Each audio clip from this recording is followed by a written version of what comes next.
घने जंगल के हृदय में चिंकू आनंदित होता है। उसकी खुशी बढ़ती हुई अंधेरे के खिलाफ एक उज्जवल चिंगारी है।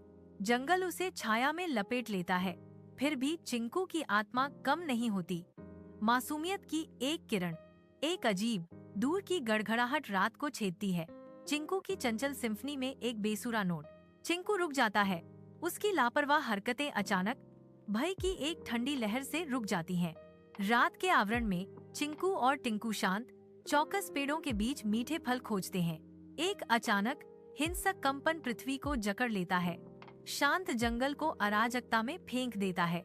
पत्तियां फुसफुसाते चेतावनियों की तरह सरसराहट करती हैं, क्योंकि उनके नीचे की जमीन कांपने लगती है। छोटे जीव आतंक में भाग जाते हैं। प्रकृति का प्रकोप शुरू होते ही झाड़ियों में बिखर जाते हैं। चिंकू की आंखें डर से फैल जाती हैं। उसकी आवाज कांपती है, क्योंकि वह चिल्लाता है, टिंकू। वह क्या था? जैसे ही वे खुद को संभालते हैं, तनाव हवा में भर जाता है। डर उनके चेहरों पर अंकित होता है। जंगल की हवा भारी है, अनसुनी आवाजों से जीवंत। टिंकू ऊंचाई पर बैठा है, डर उसे जकड़ रहा है। वह घने पेड़ के झुरमुट में झोंकता है, कांपता है। उसकी आंखें बढ़ते डर से चौड़ी हैं। एक गहरा साया ऊपर मंडरा रहा है, तारों से जगमगाते आकाश के खिलाफ एक मौन खतरा। यह आवाज कोई जंगल में है, कोई जिसे देखा नहीं जा सकता। टिंकू फुसफुसाता है। जंगल के संगीत में उसकी आवाज खो गई। उसे एक भयानक एहसास हुआ। जंगल का अंधेरा खिंचाव विकृत छायाओं के साथ जीवंत हो उठता है। टिंकू की आंखें चारों ओर घूमती हैं, घने जंगल में नेविगेट करते हुए उसके बढ़ते डर को धोखा देती हैं। टिंकू फुसफुसाता है। उसकी आवाज कांप रही है। वह चीज क्या है? न तो जानवर, न ही इंसान। चिंकू की आवाज धीमी है, डर से भरी हुई। मुझे लगता है यह उस रहस्यमय गुफा से जुड़ा है। चिंकू जारी रखता है। उसकी आवाज मुश्किल से सुनाई देती है। वह जिसके पास किसी को जाने की अनुमति नहीं है। एक अशुभ शांति छा जाती है, जो केवल सरसराहट वाली पत्तियों और उनकी फटी हुई सांसों से टूटती है। जंगल की रात के दिल में चिंकू और टिंकू दौड़ते हैं। उनके चेहरे घोर आतंक के मुखौटे हैं।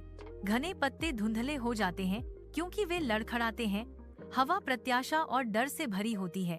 अचानक जमीन हिला देने वाला धमाका रात को चीरता है, उन्हें उनके ट्रैक पर रोक देता है। पेड़ स्वयं ही ध्वनि से कंपन करते प्रतीत होते हैं।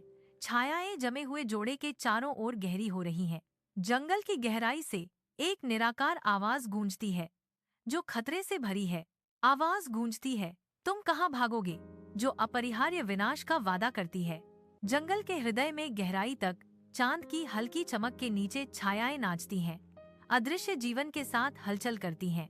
एक काला तेंदुआ निकलता है। इसका चिकना रूप घने पत्तों के खिलाफ एक सिलहूट है।